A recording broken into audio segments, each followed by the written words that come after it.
Hi, everyone. Welcome for these sessions on taking the essence. So we have 4 Sundays that we're going to talk about cultivating mindfulness and calm abiding. I have been thinking a lot how to present the topic, and I thought first maybe we're going to do a little bit of clarification on what the terms really mean, because especially mindfulness is used in so many ways. Having come to the West, having infiltrated psychology, neuroscience, and so then when we speak about mindfulness, often there is a whole lot of other meaning that comes with that. And so I would like to clarify a little bit about what it means in the world and what it means in Buddhism. And then we'll talk about what calm abiding means, which is actually, there's no controversy about that. And then we will speak about, and that is maybe going to be the next time, how to cultivate mindfulness in terms of what kind of obstacles do we meet in the practice and how can we address them. What kind of objects do we use? What are the different ways of practicing mindfulness, or how do we use the quality of mindfulness within other types of meditation? And then I thought we're going to talk about what kind of how to cultivate shamatha. That's probably the last 2 times that we speak, or the last 1.5 time that we have these classes. How to cultivate shamatha. And in the text we can find 2 different ways of cultivating shamatha. One is where we go through the stages, how we develop the mind in the 9 mental stages. And one is where we look into what kind of obstacles do we meet when we try to develop calm abiding, which are called the 5 folds, and how can we address them, which is done with the 8 antidotes. And so by contemplating these teachings, we can directly apply whatever we receive in teachings to the mind and recognize the faults and also learn how to address them. So that's a little bit what I want to do over the whole course of 4 weeks. And then tonight I mainly want to talk about bringing some clarity in the terminology that is around with respect to mindfulness. Right? Because mindfulness is kind of a popular term used in all kinds of ways and for all kinds of reasons. And sometimes, when I hear, oh yeah, I'm doing mindfulness, I get a little bit of funny feeling in my heart that I wonder, but what are you actually doing? What are you doing?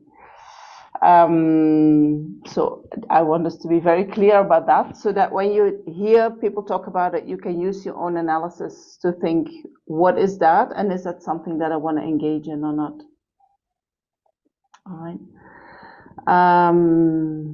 So yeah, that's a little bit what I would like to do. If there is anything that you feel like I want to add that, or maybe there are things that you have met in life that make practicing mindfulness and calm abiding confusing, or you have many questions about it, please feel free to ask.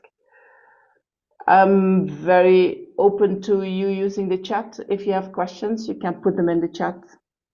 You can also, I think with questions, when I don't give you the time to ask questions, I prefer that you put up your hand so that we can give you the turn. But other than that, sometimes I'll ask questions to you, and then feel free to unmute yourself and come up with whatever is in your mind. All right. So then when we start Buddhist class, we always start with a good motivation, right? Because motivation is like half of the work. If we have a good motivation, then whatever is going to come after is going to become influenced by that motivation. And if we have a motivation that is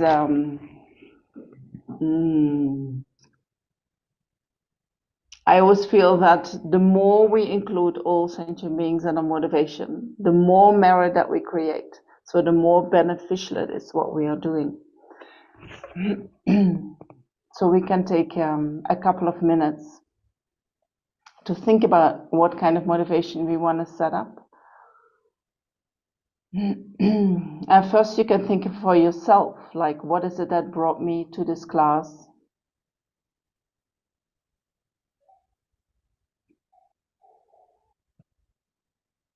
What is it that I would like to learn?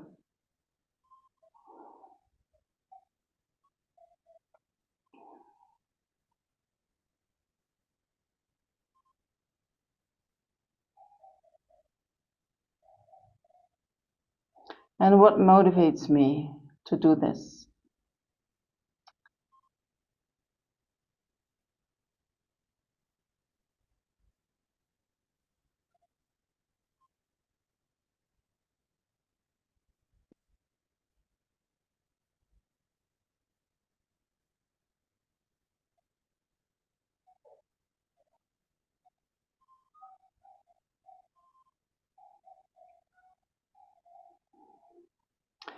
And when we practice Buddhism, we try to generate a motivation that is going further than just the pleasures or the benefits of this life alone. So we can either set a motivation that we, by listening to these classes or by participating in these classes, I would like to create the merit that is going to become a cause for a good future rebirth.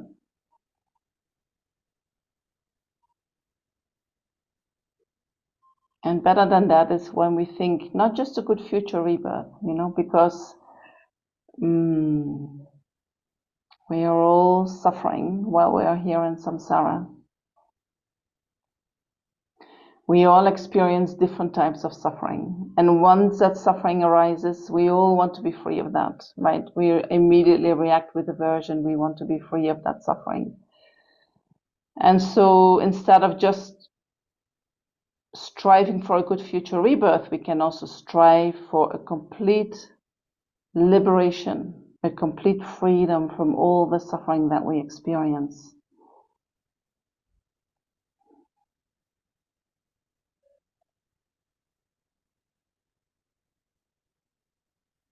So by thinking about the workings of the mind, by thinking about how to develop mindfulness, calm abiding,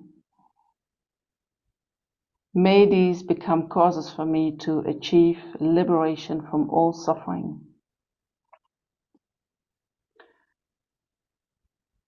And then if we have a kind of a feeling like, yes, this is what I can do, then we can think, but I'm not the only one here who is experiencing suffering.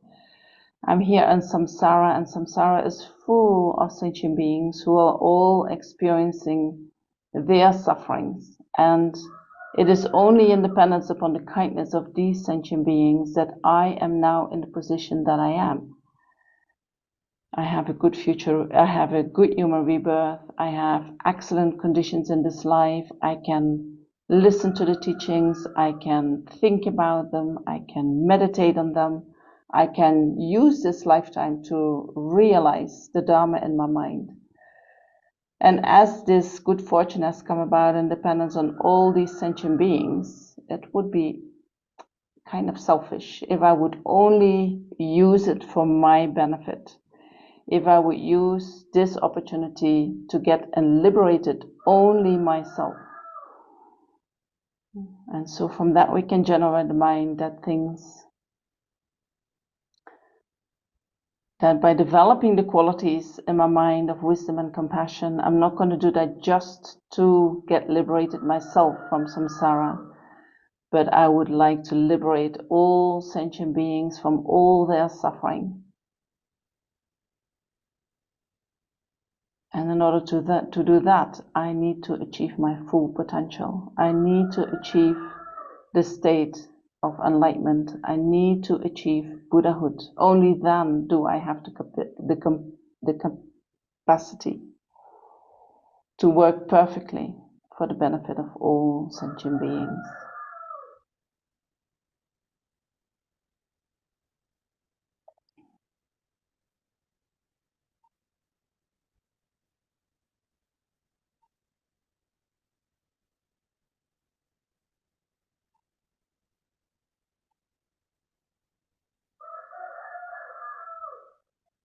And so from setting up that motivation, we can take a few minutes to let the mind settle down.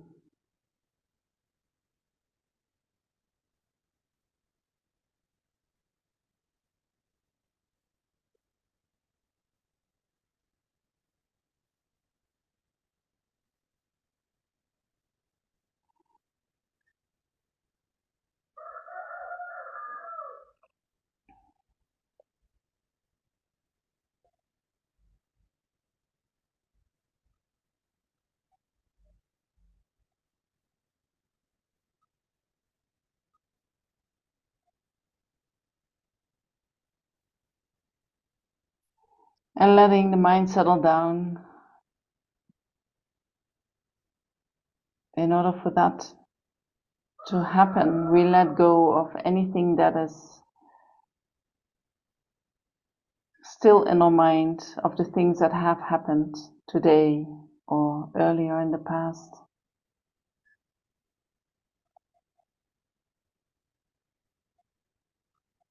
Knowing that while we are here in this Zoom meeting, there is no way that we can do anything with that. We cannot resolve any issues that are still there from before.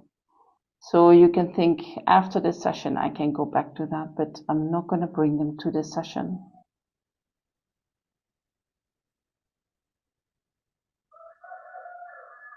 And also already anything that might make you jump into the future, thinking, oh yeah, after the session I need to do this and this and this.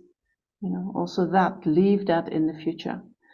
Don't bring that to this session and say, after the session is finished, I will look at these things. In the session, there is nothing to resolve with respect to the past, with respect to the future. And the best way to prepare for whatever still needs to be resolved or whatever is going to come in the future, the best way to prepare is by being fully present at this moment.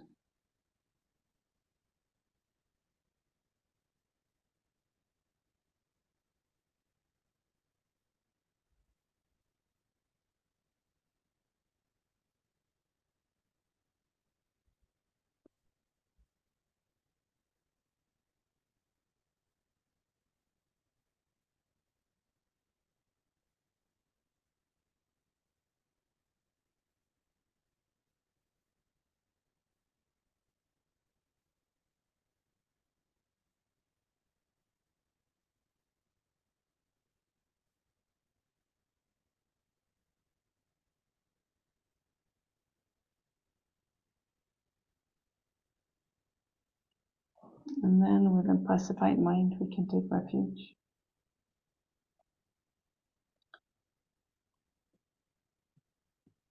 I'm sorry, Xila, that I didn't tell you that before. I forgot. But maybe people know by heart, no?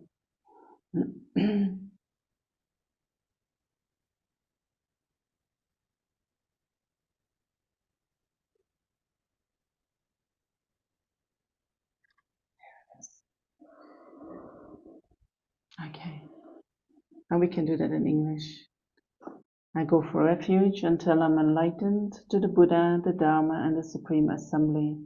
By the merits I create through listening to the Dharma, may I become a Buddha in order to benefit all sentient beings. I go for refuge until I'm enlightened to the Buddha, the Dharma, and the Supreme Assembly. By the merits I create through listening to the Dharma, may I become a Buddha in order to benefit all sentient beings. I go for refuge until I'm enlightened to the Buddha, the Dharma, and the Supreme Assembly. By the merits I create through listening to the Dharma, may I become a Buddha in order to benefit all sentient beings.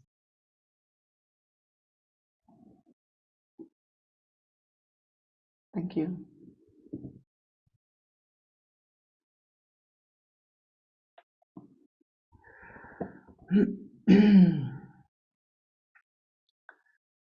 So then we're going to start, and we're going to start with talking about mindfulness. Mindfulness. There's so many people in the world who are talking about mindfulness.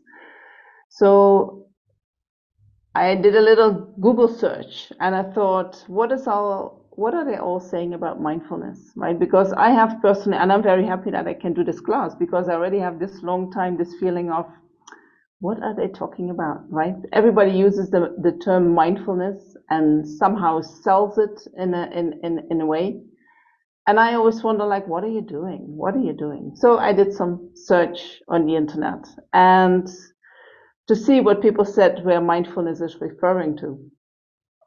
And so one of the very famous people who has been writing a lot about mindfulness is John Kabat-Zinn. Maybe you have heard him. He has written many, many books, and he is the founder of what he calls mindfulness-based stress reduction. And so his definition on mindfulness is an awareness that arises through paying attention on purpose. It is in the present moment. It is non-judgmentally. And sometimes he adds, it is in the service of self-understanding and wisdom. And so within that definition, he talks about 7 keys, or the 7 pillars of mindfulness, which means that when we practice mindfulness, we are non-judgmental, we are practicing patience. Mindfulness he calls a beginner's mind. He talks about, you have a beginner's mind, so you have the feeling that you do not know, you are totally open for what is happening. There needs to be trust, there needs to be non-thriving, acceptance, and letting go. So these are already many qualities that, according to him, are part of mindfulness. Right? If you have done Buddhist studies, then it's like all these qualities that he's talking about, they have their own place in Buddhism, right? And so here they get merged together. And he's talking about when you practice mindfulness, all these qualities are present.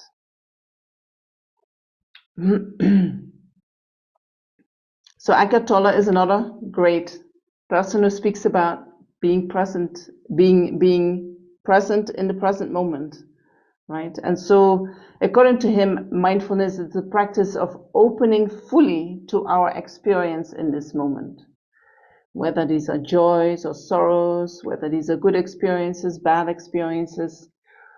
And by just being open to whatever we experience, that state of mind is a gateway to a deep freedom of the heart. This is what Eckhart Tolle says. And what I would like you to do is that your mind start thinking like, oh, what is he all talking about? Opening fully to the experience in this present moment. Eckhart Tolle always says, just being present, just being present. You're just present. And some of his practitioners are just practicing that. I just need to make sure I'm going to be present. And then everything will be fine. And I wonder if that's true. I would challenge that. But I'll do that later. First, a little bit an overview of what we are talking about. Mindfulness also has gone to the psychology, right? For instance, the mindfulness-based cognitive therapy. They have developed a whole program around mindfulness. And that is mainly focused, there's somebody in the chat. Yeah. And so that is mainly used for people who have a history with depression, to help them regulate their thoughts and their emotions. And so the goal of this mindfulness-based cognitive therapy is not necessarily to get rid of negative thoughts, but you change the way you relate to them. This in itself is very nice. We do that also when we practice mindfulness, or when we practice, for instance, we develop Shamatha, we relate differently with what is arising in the mind.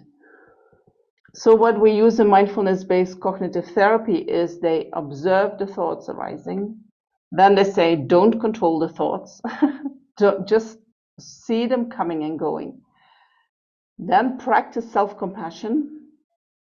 And self-compassion is something completely different than mindfulness, right? But they add practicing self-compassion. When it becomes too much, you take a break and you accept whatever arises in the mind. So when you sign up for mindfulness-based cognitive therapy, this is what you practice. So that is not just mindfulness. It is a whole collection of qualities that you try to develop in the mind in order to counteract mainly then feelings of depression. And so then you also have the positive psychology that uses mindfulness. And they have a different way of presenting mindfulness. So they say mindfulness, it has three aspects. It has intention. That means how you use your heart, how you direct and reflect on your most profound hopes and values. It has attention, which means that you bring your mind to the present moment. And it has an attitude of, which means that the way that you pay attention is by using your compassion.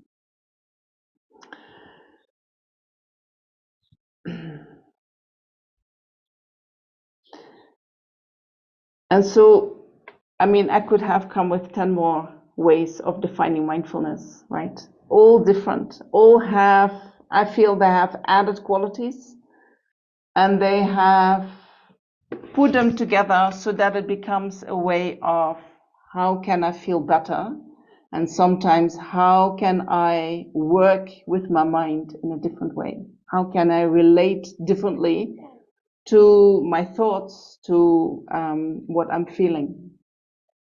All good in themselves, right? I'm not saying anything about that. They are very useful. They are very beneficial ways of being with things. But as a Buddhist, talking about mindfulness, we actually talk about something different, right? We're not talking about a whole package. So the good thing of mindfulness going to the West and entering into the topics like psychology and neuroscience is that there has been done a lot of scientific research in order to see what the effects are of practicing mindfulness. And I mean, one of the things that we could already think of is that, but if you all define mindfulness as something different and then you're going to investigate it, you are actually, are you still measuring the effects of mindfulness, or are you measuring the effects of all these qualities that you have been developing, right? So it is not just focus on just mindfulness, but I always call it mindfulness, right? So then when you practice mindfulness, there are very, very positive results in the sense that they say that even when you practice mindfulness for only 27 minutes a day, I don't know where the 27 is coming from, but 27 minutes a day, then you see after 8 weeks, you see already changes in the brain. And you see that the areas where there is more that are related to self-awareness, compassion, and introspection, they have increased. And the density of the areas which are related to stress and anxiety, they have been reduced. So you can see that these methods based, what they call mindfulness based, which I think they are related to becoming more aware of yourself and bringing the mind more to the present moment, that they have a very positive effect on the mind. You know, they reduce your stress and they develop more compassion, introspection.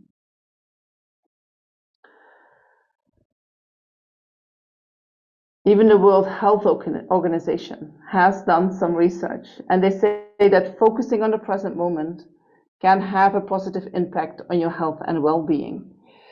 And it is showing that it reduces anxiety and depression, and that it helps to improve sleep. And I don't know who of you is using mindfulness as a practice, and if you experience these kind of positive results. Any of you doing that? Michael, you want to share something? about that? Yeah, you mentioned John Kabat-Zinn, and I first heard about mindfulness meditation with him, and then there's Richie Davis at the University of Wisconsin. He does a lot of the neurobehavioral stuff, but absolutely for me, in the last 2 years, doing that mindfulness kind of meditation on my own that follows kind of what you were talking about with mindfulness based therapy, where you kind of watch what you're saying, you watch your thoughts, and you let them flow, and then you give yourself compassion for them, with them. I can tell you that for me, without intentionally trying this to happen, without intentionally having this being the intent, I've become a much less angry person, a much a person that doesn't just snap and just say mean things at the drop of a hat like I was just a couple years ago. So Uh-huh. Your personality has changed. I think there has been less anger in the mind, right? Anger yes, is not that quickly arising. You have more space in your mind for other qualities to arise. Yes. Yes, I don't believe so much in angry persons, at this anger that comes due to many causes and conditions, and then we can identify with that. But as soon as we stop, we show another aspect of us as human beings, which is maybe even more you, right? yeah, the anger is there to kind of protect or hide, depending on what's Yeah. the other parts of me that are vulnerable. Yes, yes. And anger appears like the protector of our vulnerability. And I think when we're very little, it is the anger that is the protector of that vulnerability. But then later in life, it doesn't work. It starts working against us, right? That we think, oh, now I have to do something different with this anger because it's not really helping anymore. Yeah. Anybody else? Yeah, I actually, mindfulness cognitive therapy is often used with head injury because what happens when you've had a mild traumatic brain injury is you get what's called emotional flooding, and that can be anger, sadness, it can be many things. The emphasis, though, is that there's not a lot of control over that emotion Mm-hmm. that's washing over you like a wave. And I had a bad head injury and went through almost a decade of mindfulness Uh-huh. therapy, and it's pretty helpful. I mean, it was difficult in the early years because everything was so strong. It was hard to step back and observe. But over time, it took a lot of training, but it was fairly successful, I would say. Mm-hmm. I So mean, what you did was stepping back when the emotions were coming instead of being washed away by them right, and reacting. and So, reacting. yeah, that's the key because if you're reacting and it's negative, or even if it's positive, your friends don't want to see you standing there crying in gratitude because they've shown up. I mean, you get a lot of massive emotions that come forward, when you have a head Right. injury. Um, so yeah, over a long time, eventually it was very, very helpful. So I had a Mm-hmm. question about empathy by its very nature puts you. You just should switch the topic now. Well, just segue. I think that was the last topic, but I'm happy to go there for a minute. For a second. It just puts you though in a state of mindfulness, does it not? What empathy? Yeah, Why because is that? How do you define empathy? an a an association with an intense emotion that the other person is experiencing in front of you, and a compassion for that emotion, and an understanding of it on a level that usually comes from your own experience. Um, Uh-huh. So and you're it fully present with that person in that experience. exactly, and it's a way of Yeah. comfort. and It compassion, is a way of comfort and compassion for them. giving comfort to the other person. Yeah, being empathic. Yes, yes. And your question is, what is the difference between mindfulness and empathy? Yeah, or to tease out the distinction, I guess. Yes, yes. So the mindfulness, I mean, and we get later to that, is that you are there, that you remember the feeling of the other person, that you stay aware of that feeling, and then from there you interact with that other person. That interaction with the other person is coming from empathy. That itself is not mindfulness. So there is a combination of different qualities at that moment. Okay. Right. When we have mindfulness, and I want to go there later. When Okay. we have mindfulness, we are there. Right. You're We close. are aware of it. Yeah. But other than that, according to Buddhism, mindfulness is nothing other than that. But we can do a lot with mindfulness. Right. And empathy is the doing of with that, I suppose. Yes, yes, Form. yes. So Right. yes, Okay. yes. If we don't have mindfulness, it's very difficult to be empathic, right? Because you forget about the other person, Right. Right. right? Right. So we need to remember, we need to be aware of what is happening with the other person in order to have that empathy. It's difficult when provoked with anger, I'd say. I think the other Empathy and anger no, I for think the same person. that awareness is difficult. I With can anger, yes. yeah, when you have the other emotions, you can make that connection and awareness with the other person, but anger seems to be a unique, or the negative emotions seem to be a unique kind of wall that comes down with people. Yes, yes, yes. And when that comes, then mindfulness is out of the window, right? Yep. Yeah, yeah. Maybe not 100%. If we're angry, we can actually focus really, really, really well on the object. Right, Michael? When you're angry, it's like the mind just sets on the object and can contemplate anything in order to harm back. Right? Anger is can be very mindful. Is there anything in the literature of with the Buddha getting angry? Any of the Buddhas getting No, angry? Nothing. not that I know. No, It's kind of no. I strange. mean, His Holiness sometimes, His Holiness says, I'm just like you, right? I'm just like you. I also have disturbing emotions. And then we already think, oh, really? And then he says, yes, sometimes, I get angry, but it only is on the surface. It doesn't disturb the deeper levels of my mind, Incredible. right? Yeah. That's His Holiness sometimes getting angry, but I wonder if that's really true. Yeah. But he says it never disturbs the deeper layers of his mind.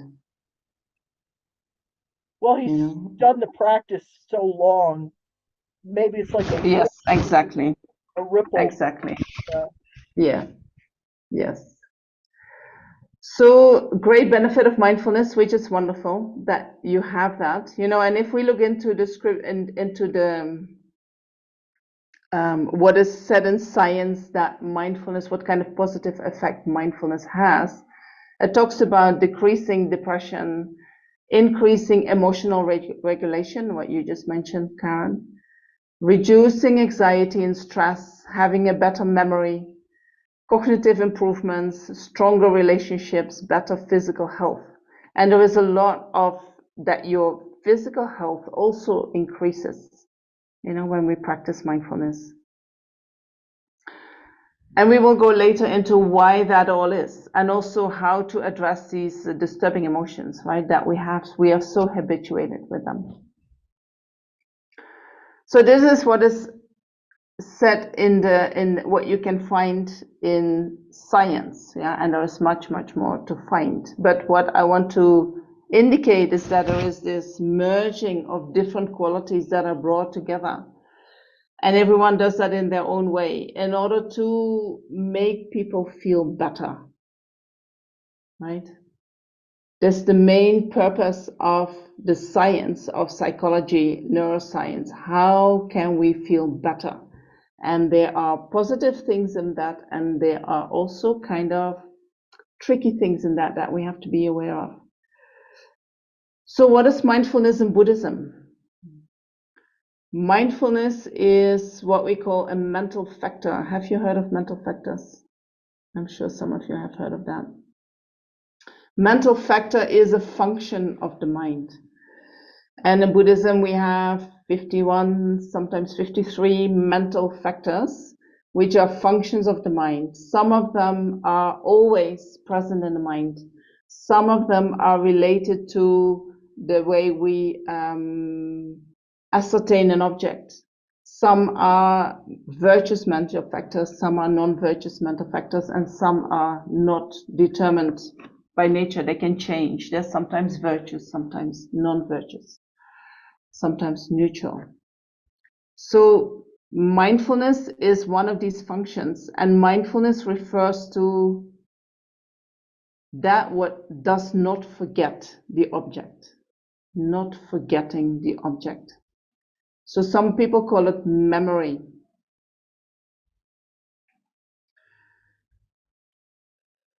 Not forgetting the object is opposite to forgetting the object. And if we look into our own mind, right, we are very familiar with forgetting. Forgetting has to do with distraction. Our mind is very distracted, right? Especially by the disturbing emotions. As soon as they come, the mind is gone, you know. Especially when you get older, I don't know, I often have the think, oh yeah, I need to do that, and I'm on my way, and I think, what was it that I was going to do there? You know, our mindfulness already gone. We are distracted. So mindfulness is the mental factor of non-forgetfulness, and it is one of what we call the 5 object ascertaining mental factors. That what helps us to hold an object. Also concentration is part of that. Also wisdom is part of that. And also aspiration and resolve. So these are 5 object ascertaining mental factors, and mindfulness is the 3rd of them. It is also sometimes called recollection. And it has to do a lot with familiarity. So when we become more familiar with something, it is easier for us to remember. Right? We become more familiar with the object. When we practice, for instance, calm abiding, and we remember, we use only one object, and we bring the object to mind again and again and again. And at a certain point, the object has become so familiar that we cannot forget the object anymore. We cannot get it off our mind anymore. It's there all the time.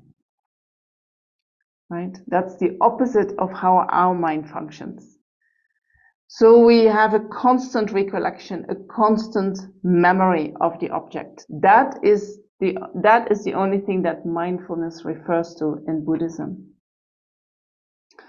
And then we can use that mindfulness in order to develop the mind. Right? So it is a function of the mind that we use.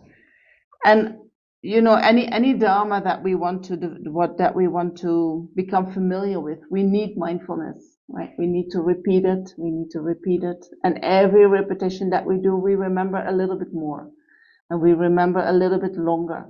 And when we have forgotten, it comes a little bit easier to the mind. Right? The quality that helps it to bring to mind is mindfulness. Familiarity. And so one way where the Buddha taught on mindfulness is the 4 close placements of mindfulness. And I'm sure you have heard about that. The 4 close placements of mindfulness. He has taught that in this Satipatthana Sutra, which is called the Discourse on the Establishing of Mindfulness. That is the Hinayana Sutra, but he also has, from that, the Mahasatipatthana Sutra came, which is the way, the Mahayana version of this sutra. right? If we look into where it belongs, the four close placement of mindfulness, where it belongs in the whole development, it is one of the practices which we have in common with the beings of lower capacity. Right? If we do the whole Rim, there are practices that we have in common with the beings of lower capacity, of middling capacity, and of great capacity. These are practices that are in common with beings. Now I'm saying that, and I have to actually doubt myself. If it is the lower capacity, I think it's the middling capacity practitioner. Yes. It's those who go for liberation. So it is the middling scope practitioners. In order to achieve liberation, we need to develop certain practices. And if we look, and they are called the 37 practices harmonious with enlightenment. And the first 4 of these are the 4 close placements of mindfulness. And these are practiced by those who achieve the state of an arhat or a Pacceka Buddha. Right? If we want to attain Buddhahood, we also need to develop the 37 practices harmonious with enlightenment. So we have them in common with the Arhats and the Pratyeka Buddhas. And the only thing that we don't have in common is the way we practice them, the motivation with which we practice them. That motivation for the one who achieves enlightenment is different than the motivation of those who achieve liberation. Is that clear?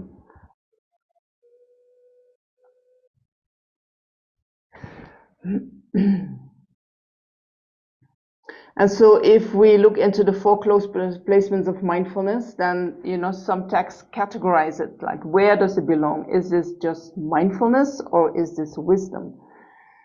And none of the texts says the 4 close placements of mindfulness is only mindfulness. They are categorized as you practice mindfulness and wisdom. And there are also texts that say you are only practicing wisdom. They're fully part of practicing wisdom. So when we use the 4 close placements of mindfulness, we also develop our wisdom. When we talk about mindfulness, we not necessarily talk about wisdom, right? When I talk about mindfulness as the mental factor, I only talk about mindfulness. I only talk about memory. I only talk about recollection. When I talk about applying mindfulness within, for instance, the 4 close placements of mindfulness, I also talk about wisdom. Right? If I go back to, for instance, positive psychology, that also talks about compassion and attention. And I'm not only, I could say, when I talk about mindfulness within positive psychology, I'm not only talking about mindfulness, I'm also talking about compassion. I'm also talking about attention. I'm also talking about other positive qualities. Right? We need to know this is what I'm talking about. Mindfulness is only remembering. And I can use that for many, many, many different things. Right? When I use it in Buddhist teachings, we use it in the 4 close placements of mindfulness, and then we use it together with wisdom.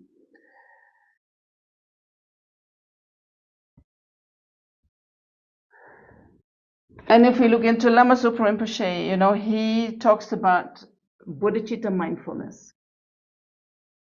Right? How do we practice bodhicitta with mindfulness?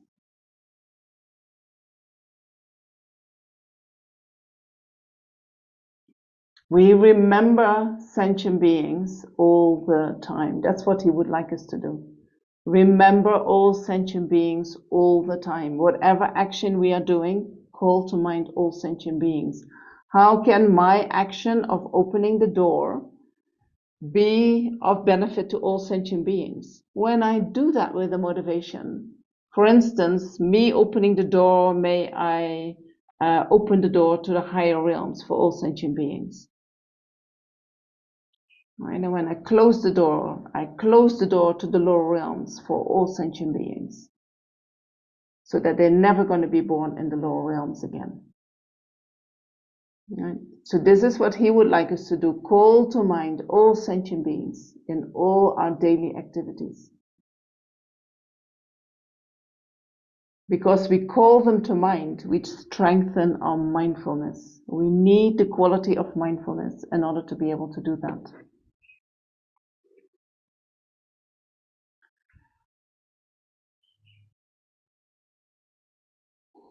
And then we use mindfulness actually I think with all practices in Buddhism. No, I cannot say, oh, you use it with this practice, but you don't use it with this practice. It's like the more mindful we are of the practices that we are doing, the better how would I say that, the performance of our activity becomes. Right? I can be mindful of my motivation, like we did with the bodhicitta motivation. I can be mindful of, for instance, when I practice the 6 perfections, I practice generosity. I can practice all the other perfections within the perfection of generosity. I can practice generosity with ethics. I can practice generosity with patience, with perseverance, with concentration, with the wisdom, especially the wisdom realizing emptiness. I can bring all these 6 qualities into that one action of generosity. Right? In order to do that, I need to have mindfulness. I need to remember, oh, I'm not just giving 5 rupees to a beggar. I need to remember, right, that I do that with ethics, that I do that with great respect for this beggar, that I do that with patience. So even if the beggar is angry that I only give 5 rupees, I'm practicing patience. My mind is not going to be agitated in any way. It's not going to be disturbed by however my gift has been received. And even when the beggars get angry again and again, I keep practicing it with joyous effort. I do it with concentration, single point concentration, and with the knowledge, realizing emptiness. Right? In order to bring all these qualities to one action, I need a lot of mindfulness. True?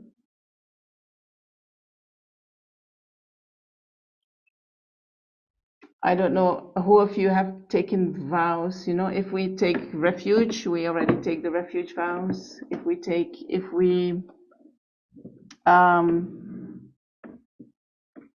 the bodhisattva vows, we have vows. If we take the tantric vows, we have vows. Then we have vows of individual liberation. For instance, we take the 8 Mahayana precepts. Remembering the vows, we need mindfulness. Right? We recite the vows maybe, if we are lucky, in the morning, and then we forget. Right? Sometimes they come back to mind. Fantastic. We remember. But you can imagine if you recollect again and again and again during the day the vows that you have taken, how much more powerful your practice becomes.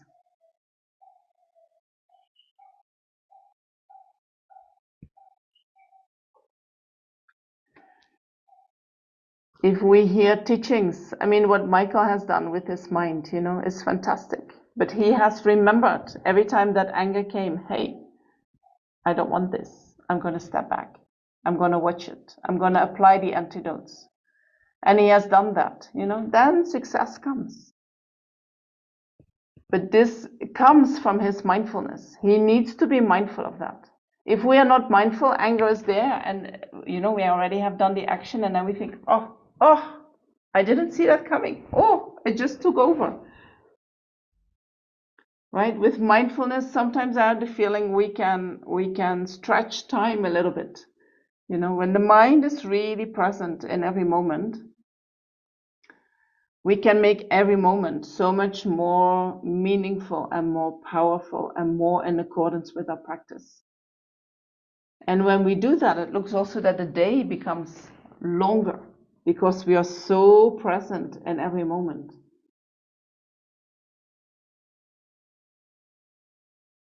Right? When we are living life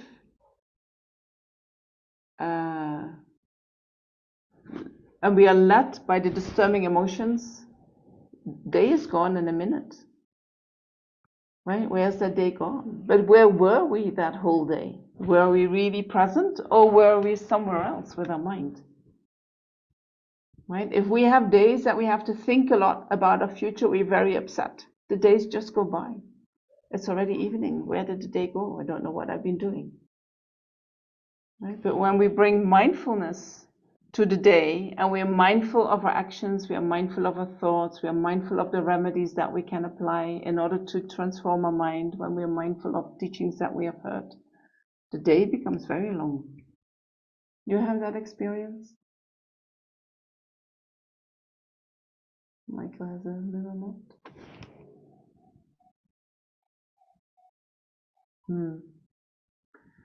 So that can be that is how we apply mindfulness in everything. Mindfulness is not a package of things. Mindfulness is just a quality, a function of the mind that we can bring to anything that we feel is important for us, that we would like to become better at, that we would like to have a better recollection of. Right? At the moment, we have familiarity, and I don't want to speak for everyone, but we have a familiarity with the delusions. Right? They come easiest to the mind. We react. We are reactive beings. We are emotional beings. So that is what happens straight away. When something touches us, the delusions come to the mind. The disturbing emotions come to the mind. And then from there, everything starts running. So in order to change that, we need to bring mindfulness that recognizes, oh, these are disturbing emotions. They're going to disturb my mind. They're going to let me engage in actions that are not good for me, that are not good for others. I want to stop that here. What can I do? These are the remedies that I have. What can I practice today? And then we try to do that to the best of our ability. We need mindfulness to do any practice. Right? I see some hands.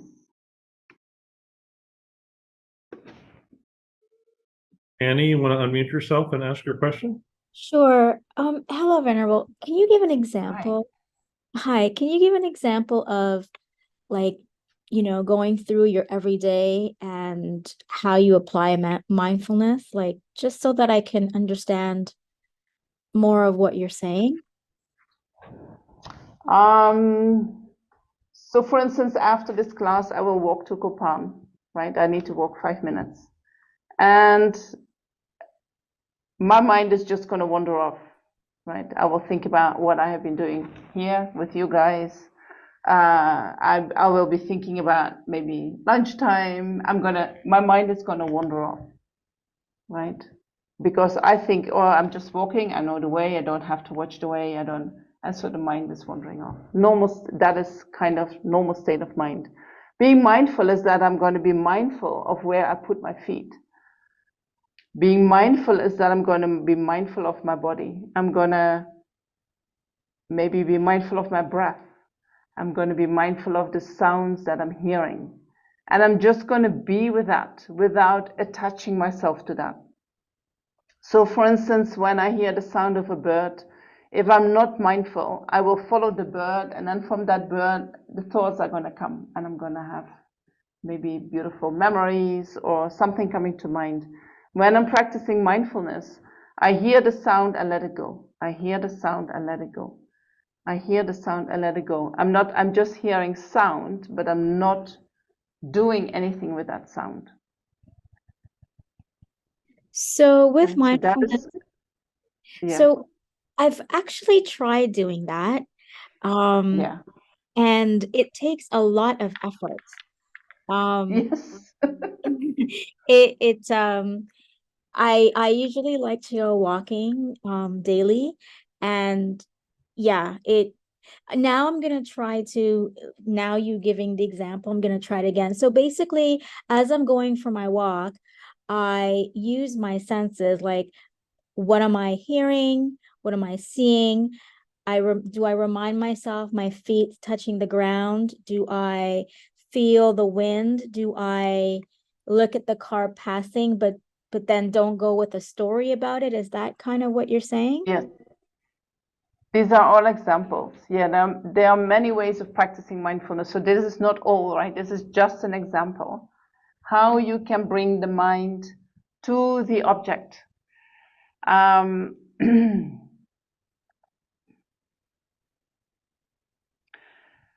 So we have a mind that is habituated to, when something happens, the mind just drifts off, right? It goes in a certain way of thinking. It goes back to memories. It has all kinds of associations that it makes, and it takes you somewhere else. You notice that? Yes. Yeah. And so that mind, we call a distracted mind. That mind is the opposite of being mindful. So when we bring mindfulness, the quality of mindfulness to our life, we are counteracting the distractedness of the mind. So when we have practiced fully mindfulness, the mind will not just run off on its own. Well, we will be able to catch the mind. So then how do we catch the mind, and what are we focused upon? There is a whole range of things that we can do. So we can bring the mind back to the senses, right? That is one way of bringing the mind back to the present moment and away of that train of thought that we have been taken with by the mind, right? We bring the mind to the senses is one way. But in Buddhism, we have many more ways of bringing the mind to awareness of what am I actually doing. For instance, if you go for a walk and you just go for a walk for your pleasure and you bring the mind to the senses, you will feel better. But in Buddhism, we would say, but then how much virtue did you create? It was just still an ordinary walk. Yes, you feel better. Yes, that's great for you. But what are you going to do with that? Are you just going to use it to feel better, or are you going to use it for a higher purpose, like your spiritual development? So how can I use the walk? So, for instance, so that it's going to support my bodhicitta motivation. So there are different ways that you can think. For instance, you can think. One way of thinking is that you wish that all sentient beings could be on this beautiful walk with you, and that they had similar experience, and that they could enjoy nature in the way that you do. And you can call to mind many sentient beings who do not have these possibilities, right? Due to the fact that they are not born in a place where they don't have opportunities like you have. And so you wish the happiness that you're experiencing, you wish that to all of them. And while you are walking, you can send light from your heart to all sentient beings. That is, for instance, another way of practicing mindfulness. So you're consciously thinking, this is what I want to do with the good fortune that I have today. Right? But I also know that in order to get there, you sometimes first need to realize your own good fortune yourself. And maybe you do that by becoming more in the present moment, right? And reconnecting with your senses.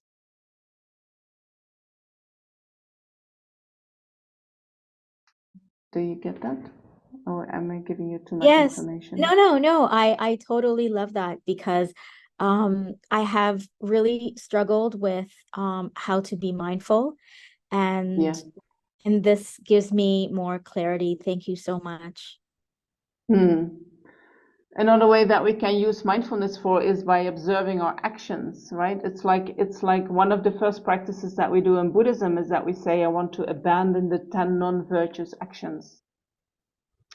So being aware of the 10 non-virtuous actions, and then being aware of your body engaging in these actions. And then when there is enough mindfulness, you stopping yourself from engaging in the non-virtuous actions, you abstaining from the non-virtuous actions. And then, if you can, you could even go further and say, and I'm going to transform my actions into positive actions. Not just abstaining from negative, but I'm actually going to engage in positive actions. And so when we practice mindfulness to abstaining from the 10 non-virtuous actions, they say it is easiest to first observe the body and observe the negative actions that you are engaging in. For instance, stop killing, right? Not harming sentient beings. For instance, the first one is stop killing. So when you go on your walk, you're very mindful of the creatures that are around you. There's so many creatures on the floor, on the ground, right? You don't want to step on them. And so you're mindful of them. You're observing them, and you do not want to harm any of them.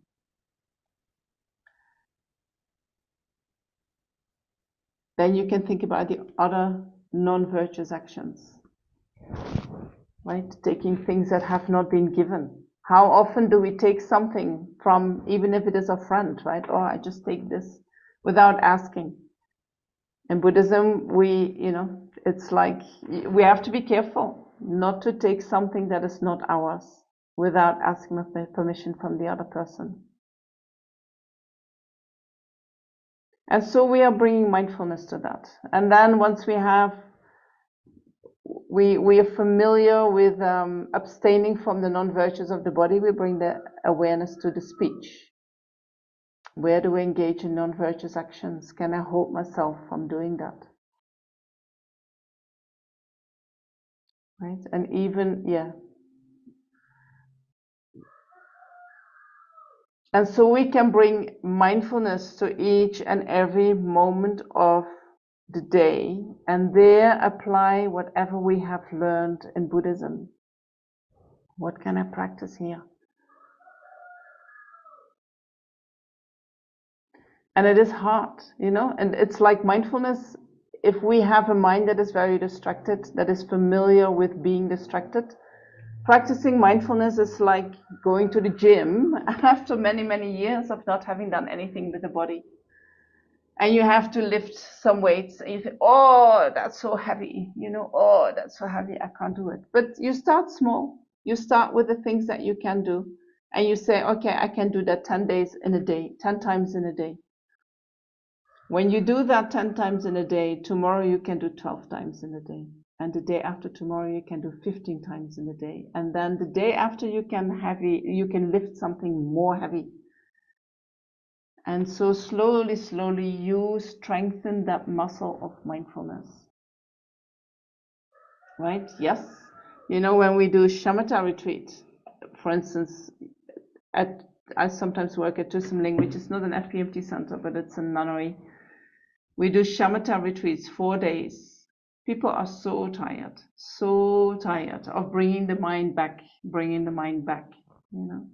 And so that will happen. You are very tired. That's fine. You sleep well. And then you wake up fresh, and then you continue your mindfulness. And I think the beauty with that mindfulness is that when we bring the mind back, every time when we bring the mind in the present moment, where are the delusions? If we investigate our delusions, our attachment and aversion, they come about in dependence upon past and future. But when we can stay in the moment, so for instance, somebody says something to me that really hurts, right? It hurts me in the present moment. If I would be mindful, I feel that hurt and the hurt disappears and I move on. But that's not good enough for me, right? When I'm hurt, then the mind starts going around and says, oh, how can they say that to me? And maybe I'm getting triggered in something that hurt me before. And the thoughts are coming. And then I start engaging in these thoughts. And every time that I engage in the thoughts, the hurt is there, right? So this is the nature of the delusions. This is what is causing me suffering.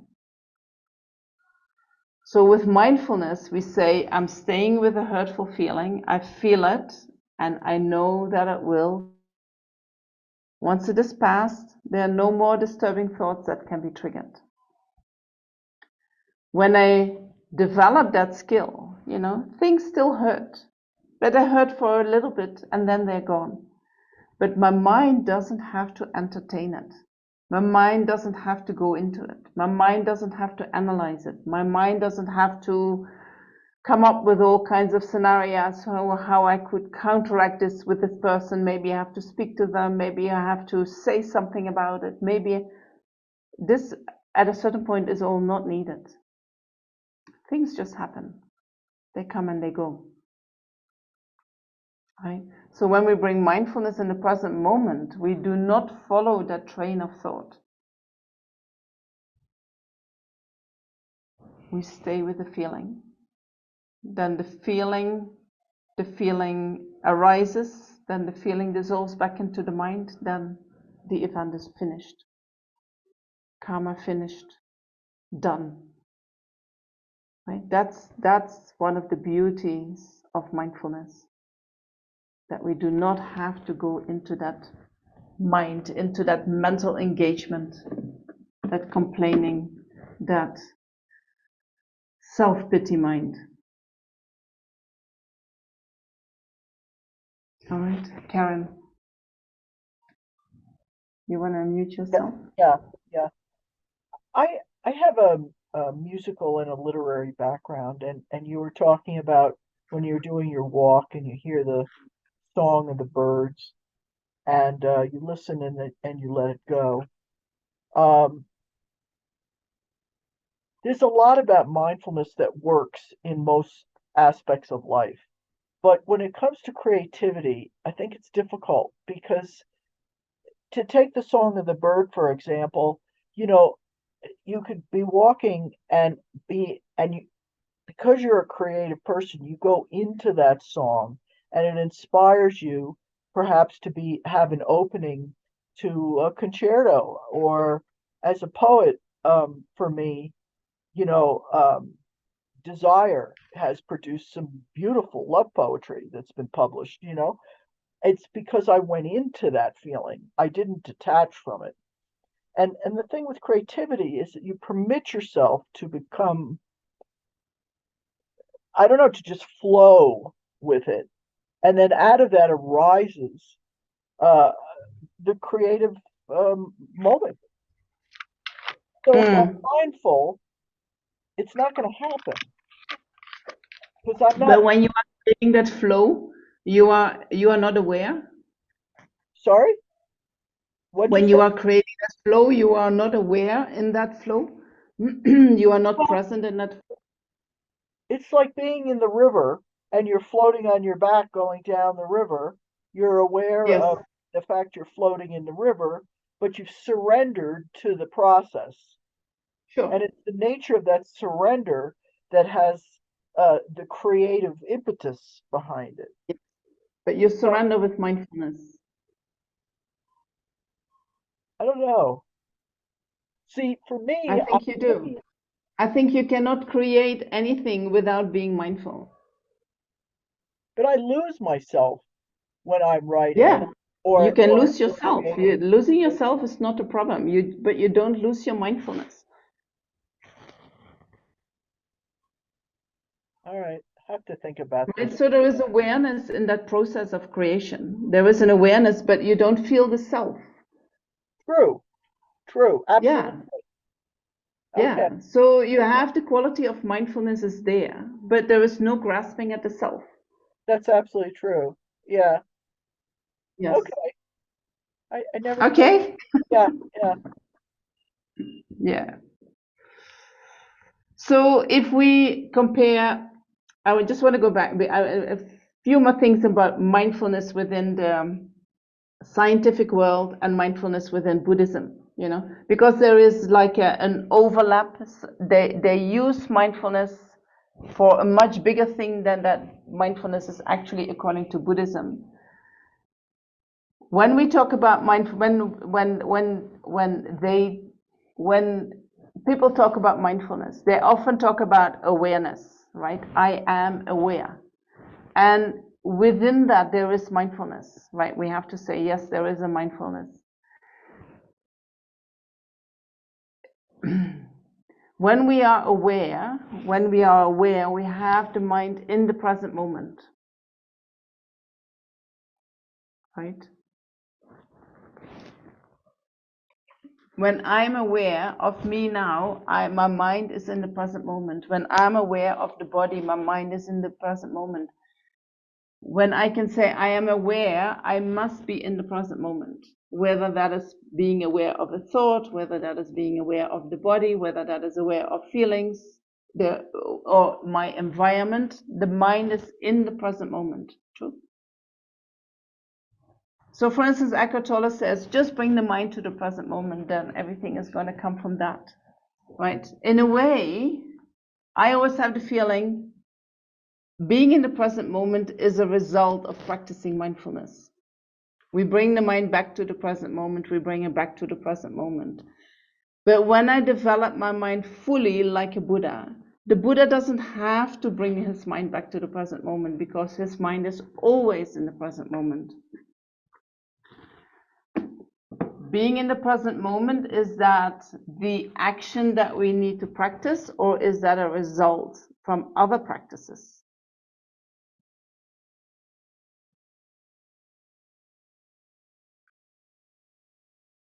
Right? Maybe I'm going too deep now. I don't know.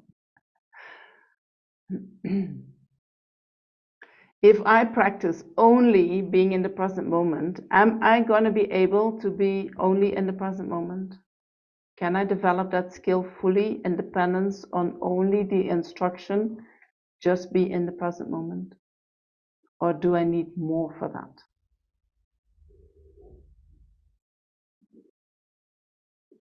Right? What takes us away from the present moment is our disturbing emotions. What makes that the disturbing emotions get subdued? Is that just mindfulness, or do I need a little bit more than that? Do I need a whole lot more than that? I think we need a lot of wisdom for that. I think it is wisdom that subdues the mind. I think it's not mindfulness that subdues the mind. I think it is wisdom that knows. The wisdom that knows is what subdues the mind. And so the more I develop my wisdom, the more my mind will be in the present moment. But in order to develop that, I also use my mindfulness, right? So when you hear the instruction, or you just be in the present moment, just be in the present moment, and you can't do it, right? You need to know, why can I not do it? Oh, mindfulness is not for me. No, maybe it's not the lack of mindfulness. Maybe it's the lack of wisdom that makes that you cannot do it. Maybe you need more information about your mind in order to be able to apply it.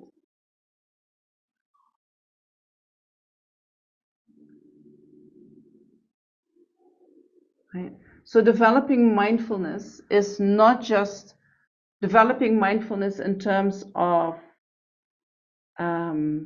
the function of remembering is a training that we do just as we go to the gym and we do it again and again and again and again. But if that is the only thing you're doing, you cannot fully develop your mind, right? I hope you understand that. We need to develop so much more in order to develop our mind. We need to have so much knowledge in order to even sustain that practice. Right? Because if you bring the mind back to the present moment and you bring it back to your senses again and again and again, yeah, maybe you're going to feel better, but then what? You know, the disturbing mind is still there. When something happens, you're still reacting coming from your delusions. When the delusions are there and you bring the mind back to the present moment, I don't know, my mind fights and says, why would I? I want to stay in these delusions. I need a little bit more information that convinces me that actually it's really stupid when you keep following your disturbing emotions. You should bring the mind, you should detach your mind from that. Right? So we need a little bit more than that. But we do bring the mind to the present moment, right? But not only that. And so when we think about what do we have in the present moment, we have our body, so we can focus on the body. We have our breath, which is part of the body. We have our feelings, we have the mind. We can think of things, you know, when I have a conscious thought in the mind, or I can visualize something in the mind, that also becomes the present moment.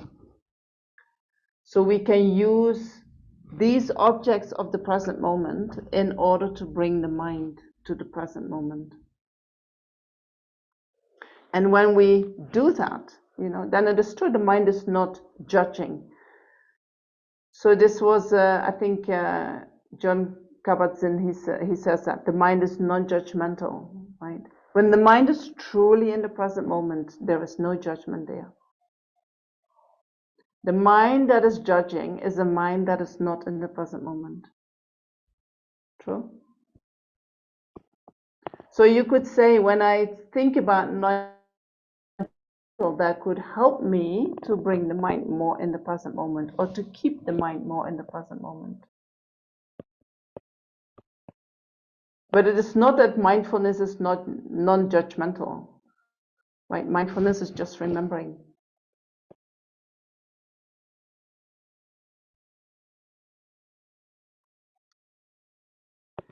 So when the mind is in the present moment, when we practice mindfulness, there are no disturbing emotions. And also the mental engagement that makes these stories, you know. When we are truly in the present moment, that is not there. And so when that is all not there, when there are no delusions, when there are no, when there's no story that we're telling to ourselves, the mind is open. And so when we really then go deeply into our own mind, we can also quite easily connect with the quality of compassion, because that is part of our nature. And so when we think about all these, the qualities that are brought in by positive psychology, or by John Kabat-Zinn, or by these qualities, are all related to when we practice mindfulness. But they're not mindfulness itself, according to Buddhism. You get that? When we talk about mindfulness in Buddhism, we talk about just the mental factor of non-forgetfulness. And then when we practice mindfulness, we not just practice mindfulness, we also practice wisdom. That's what we do in Buddhism. Then all the other qualities can come with that, due to the influence of mindfulness, but it is not mindfulness itself. You get that? Any you want to unmute yourself? Oh, sorry. What do you mean by wisdom? Like, I'm going for my walk, I hear the birds, I see the trees, I see the car passing. I'm not going in flow with thought of, you know, the car and who's in the car, where are they going, or the bird. But how am I applying wisdom as I'm going for my walk? Yes. Next time we were going to talk about how we develop mindfulness, and we talk about the 4 close placements of mindfulness and how we can apply wisdom to that. Okay. What we like to do is we want to contemplate, for instance, the nature of reality.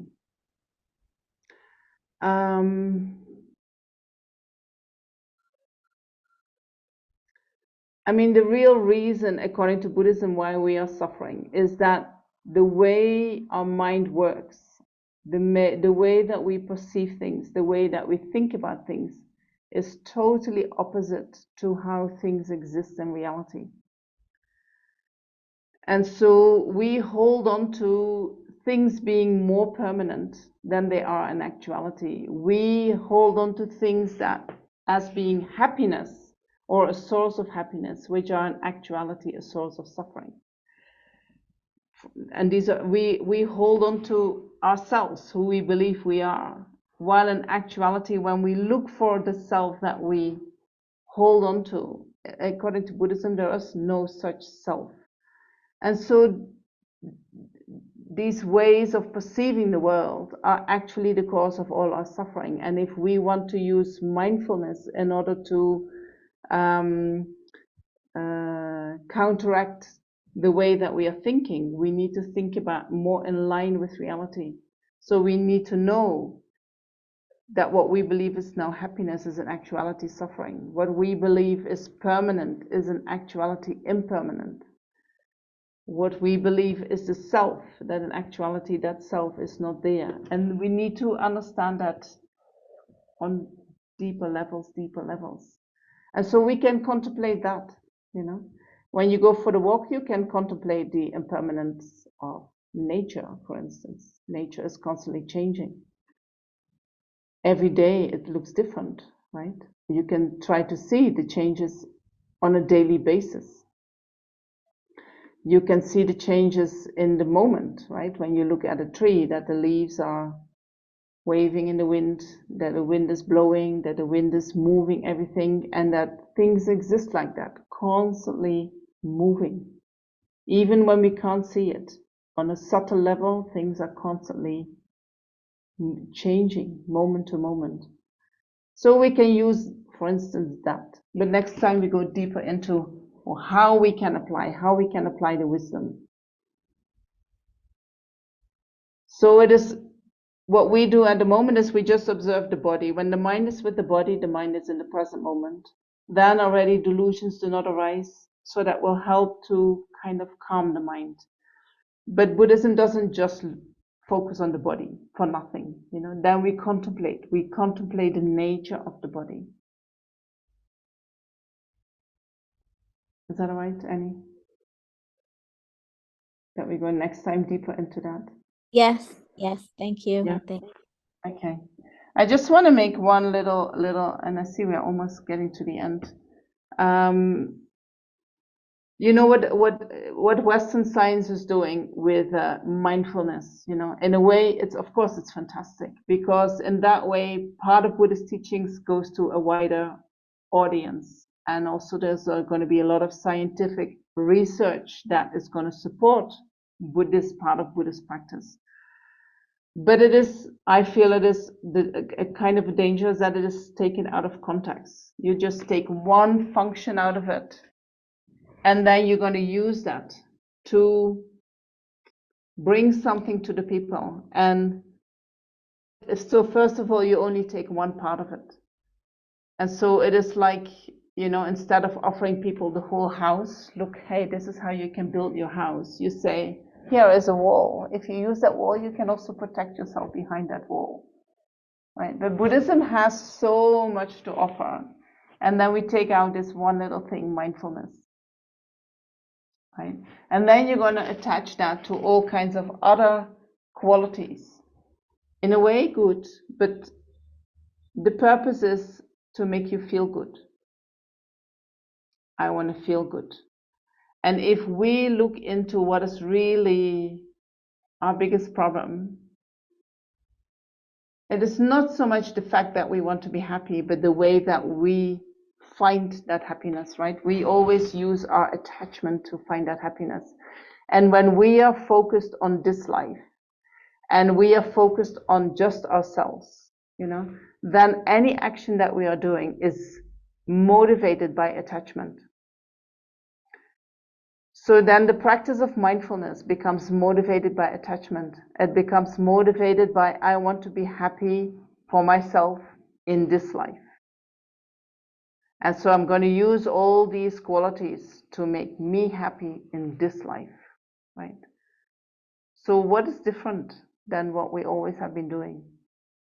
Right? You find some better qualities of happiness, but in essence, it's still the same thing, right? The thing that Buddhism, that the Dharma is talking about is that whatever we are doing is just about me and me becoming happy. And because the way the mind functions, when I'm focused on just on me and just on this life, I'm using what we call the 8 worldly dharmas. I'm using my emotional mind. That is the driver of everything, and that is actually the cause of all suffering. So I wonder, if we just do this, how much happiness it's going to bring us in the long term.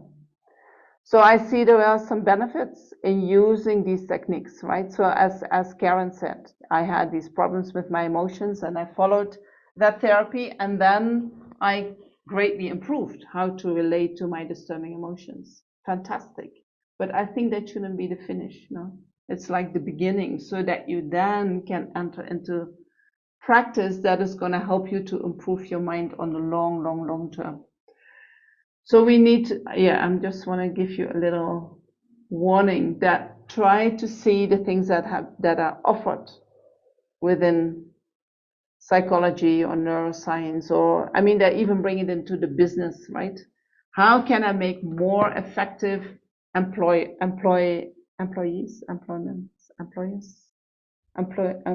right? Someone who's working for me. How can I make them more effective in their work? Oh, I offer them a course of mindfulness. Because when they're in the moment, then the disturbing emotions are not there, then they're more productive. Right? I always feel like, is this really how we want to use these techniques? These beautiful spiritual practices that are there to nourish our whole being. Do we want to use them to make your business even more productive? I don't know. For me, that never feels really right, But that's me, maybe my personal opinion. Susan, you want to Yes, I unmute think yourself? what you're talking about is like when the Los Angeles Lakers did mindfulness practice for a long period of time under that one coach. I forget his name, very famous coach, but he had them doing mindfulness meditation regularly, and it improved their game. But it was just for professional, monetary, or material gain for them. Yes, yes. And so then we use it for our worldly concerns, right? Which is an emotional motivation. When we are motivated by the 8 worldly dharmas or the 8 worldly concerns, having better experiences of life, having better reputation, winning from somebody else, then the motivation is still totally samsaric. Right? And therefore, the motivation will eventually lead to suffering. It will be the cause of suffering. And so, this we really have to check, We often even do spiritual practice, and I'm not different from that. I can see my own mind as well. That we do spiritual practice in order to suffer less, right? As an aversion for our own suffering, we start engaging in spiritual practice in the hope to feel better, right? Sometimes it's called spiritual bypassing. We are actually using our aversion to the suffering that we have in life, and that becomes a motivator to engage in spiritual practice where we feel we don't have these negative feelings. But that's not the way of dealing with it either. Right, and so we also should. I don't feel that is how Buddha intended the practice of mindfulness to have your business going better or to have better sports results or any. Yes, he wants people to become more happy, but we need to see that in order to become more happy, we do need to have a long-term vision, or a vision that is not just concerned with ourselves. Otherwise, even the things that make us more happy are eventually going to become a cause for more suffering. Can you see that? We can use it. For instance, I can say, but I'm feeling so miserable today. And when I feel miserable, I cannot even think about other people. So therefore, I need to first feel better so that I can then start working for the benefit of others. Right? So that can be, our mind is very tricky, right? Because when we do that, we say, first, I need to take care of myself, and then I'm going to take care of others. Once we then have been taking care of ourselves, we feel like, but I'm feeling quite good now. Why would I go into the suffering of others?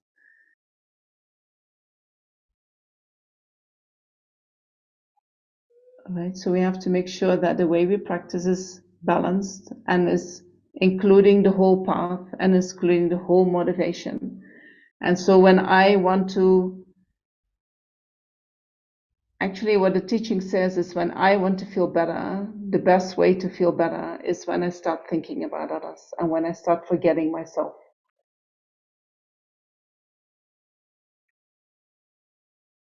Right? So we do mindfulness practice, but then in the same time we forget ourselves. Anyway, next time we will talk about that more, how we can let go of the grasping at, the self, and how we can use being focused on ourselves. Actually, we use it as a way to, the way we are focused on ourselves at the moment is very different as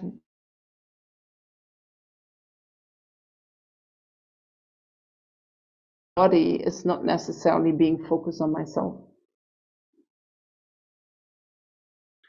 When I contemplate the impermanence of my body, and I visualize, all the levels of impermanence, and eventually the total disappearing of me, the connection between me and my body, or my mind and my body, that shows yourself, and you can see yourself grasping. And then when you work on that, you actually let go of the grasping, of a holding on to reality, which is not in accordance with reality at all.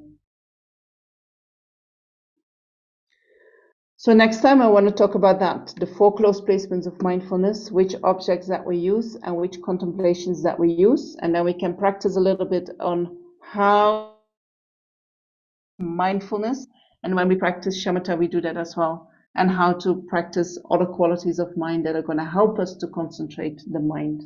There are many, many, many benefits in concentrating the mind, especially that the delusions cannot take such a hold on us.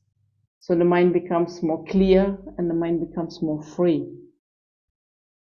And when the mind is more clear and more free, the mind will be accompanied by a wisdom that can help us to make decisions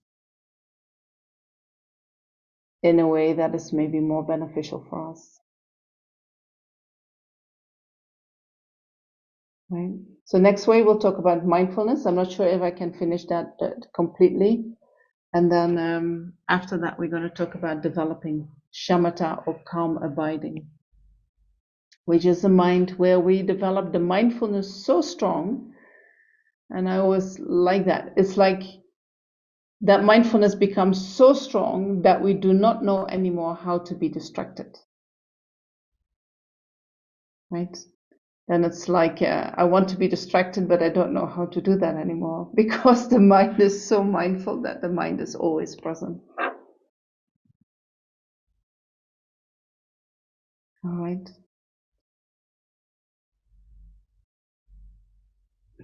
Any more questions? Otherwise, maybe we close it for today. And then next time I will implement a little bit more meditation so that we can really look into our own mind.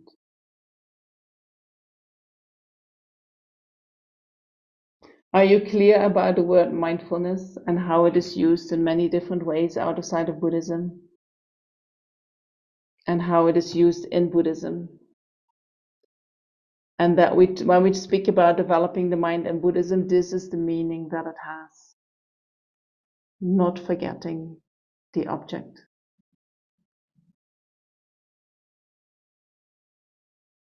All right.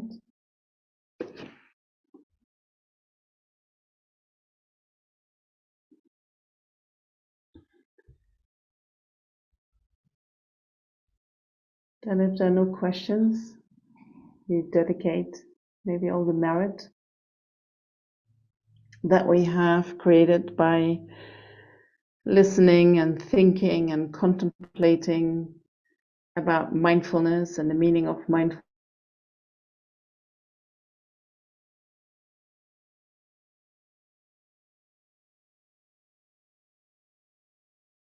The mind then can enter the teachings of the Buddha with a full understanding of the meaning of it. All that merit we dedicate towards the long and healthy life of all our teachers, especially His Holiness the Dalai Lama.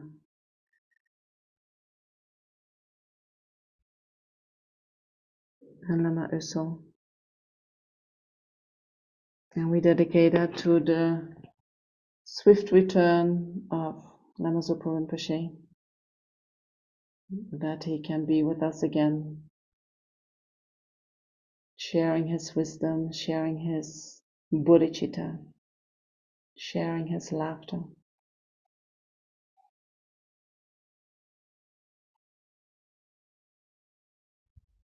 And we can dedicate all that merit for our own development of wisdom and compassion, that whatever we have learned tonight may contribute to that, so that we can develop that potential of wisdom and compassion in order to be of greatest benefit to all sentient beings, helping them to find their purpose, their happiness, their liberation from all suffering, and eventually the peerless happiness of full enlightenment.